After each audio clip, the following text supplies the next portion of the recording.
Hi everyone, welcome back to my channel. For those of you that are new to my channel, hi, I'm Kate, and I write at the blog makingcensematter.com where I talk about simple steps you can do to make the most of your money. Here on YouTube, I upload our monthly budget with me's. We are paid on a monthly income and we are currently working through paying off our debt.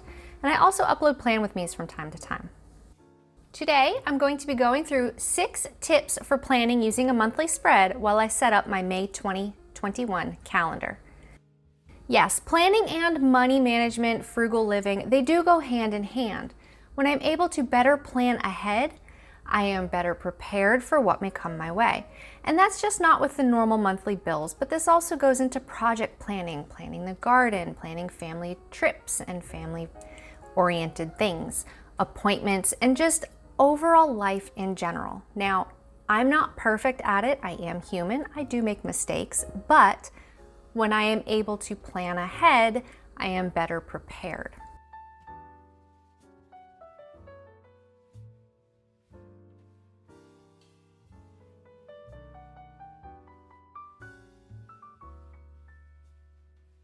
So the first tip that I have is to make your monthly calendar have a purpose. This particular planner is a Moterm personal planner that I got off Amazon, and it is my everyday carry. It is the planner that comes and goes with me everywhere, and it is my reference for anything that comes along in the day-to-day interactions. I have a budget planner that I record our monthly income budgets in, but I do not use it to plan out appointments, after-school activities, and so on. And I do not use this personal-sized planner to plan out our monthly budget. That said, there's no bills included in here unless the task for the day is to schedule out all the bills for the second half of the month or the first half of the month. There's no budget created in here unless the task is create the monthly budget. So when your planner has a purpose, it can help you see the bigger picture and hopefully not overwhelm yourself.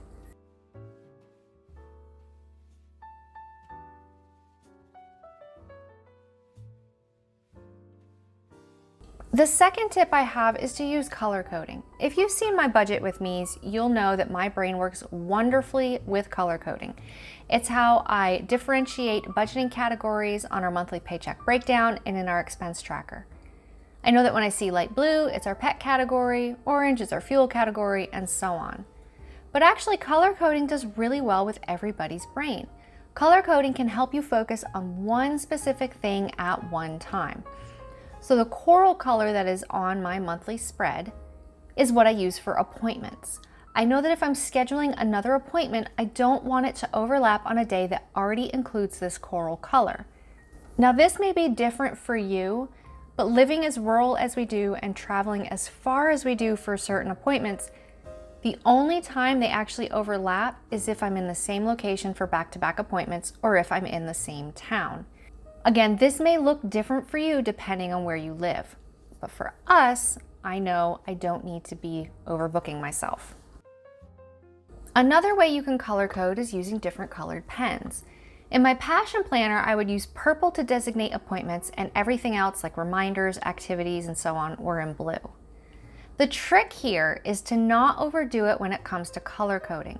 Too many colors and the page just becomes too much for your brain to focus on the one specific thing and put priority to specific tasks or events. What that amount is will really depend on you. Personally, on my monthly calendar, I only use 4 colors of highlighter and I write in 1 colored pen. So the coral, like I said, is for appointments. These are things that are time and date specific and that cannot be moved. This pinkish purpley fuchsia is for activities that are going on, such as dance, jazz band, improv, just things that are also day and time specific, but it can be moved or canceled or missed if an appointment can only be scheduled at that time. Dark gray is very minimal and it's used to mark days where there are no school. And red is for school-related reminders. For May, these reminders are when the district is taking our state standardized exams. Earlier this school year, it was to note when kids were in the building during hybrid learning or when particular kids needed to remote learn, quarantine, etc.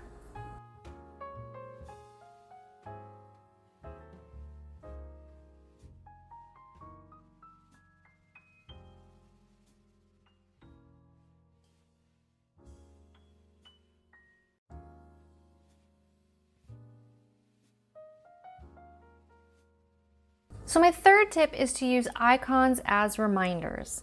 I like to use little paw print stickers to remind me when Lilo needs her heartworm and flea and tick medicine. She didn't like me saying that. I know which one comes first throughout our month, so I don't need to write that in on this calendar. But in the off chance that I do forget, I have a reference calendar in my personal rings a little bit ahead of this, and I have a Google Calendar specific to her medicine schedule that I can check just to remind me.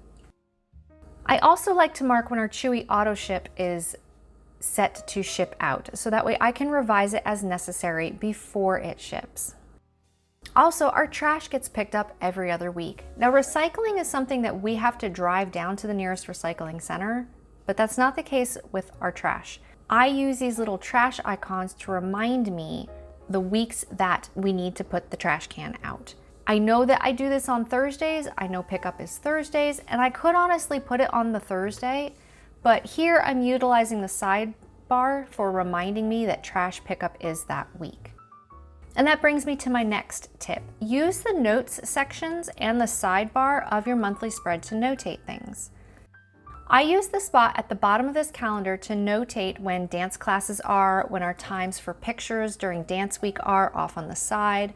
I notate the days and times and rotations for certain school activities, as well as any changes to the usual schedule, and any reminders of upcoming important events.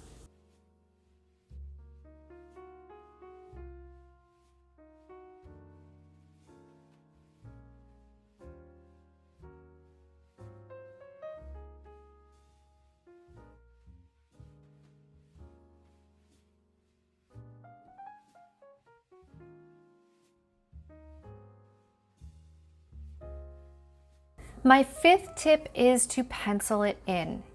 Yep, don't be afraid to pencil things in. So my kids see a therapist every other week, and we schedule out 2 sessions in advance. So that way if something comes up with one session, there's already another session scheduled for them, and I don't have to go through the hassle of scheduling that next one.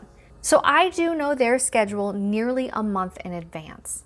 However, I go weekly, and 2 sessions out is 2 weeks in advance. Now I am filming this a little ahead in April because the last week of April is insane for me. So I am penciling in the sessions that I'm anticipating for the month of May. Does that mean that I'll need all of them? No, it really doesn't, but in my case, most likely. I can see them here for the time being in pencil, and I can schedule around it from there.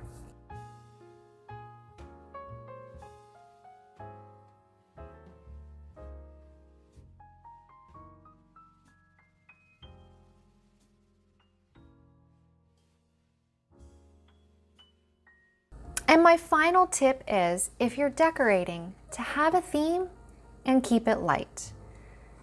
So my word for 2021 was simplify. Throughout this entire year, I'm using one sticker book or theme for the month. For the month of May, I'm using Stitch and some Hawaiian flowers and florals and palm fronds and everything. Stitch is my favorite Disney movie, and that's why my dog is named Lilo.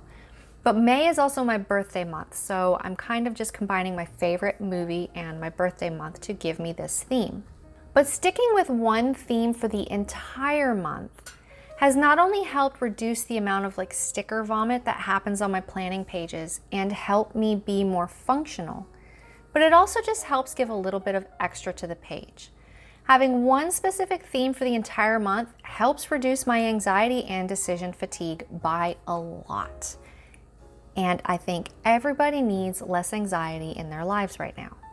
Now remember, decorating your calendar with stickers is an entirely optional step. It's not something that you need to do in order to plan effectively. But I find that it does help motivate me to come back and review the month for what is coming up, which helps me better plan ahead. So those are my 6 tips for effectively planning on your monthly spread. What are some of your tips? How do you effectively plan using your monthly calendar? Let me know in the comments below. And while you're down there, don't forget to click that like button and subscribe to my channels for more videos. Until next time, bye.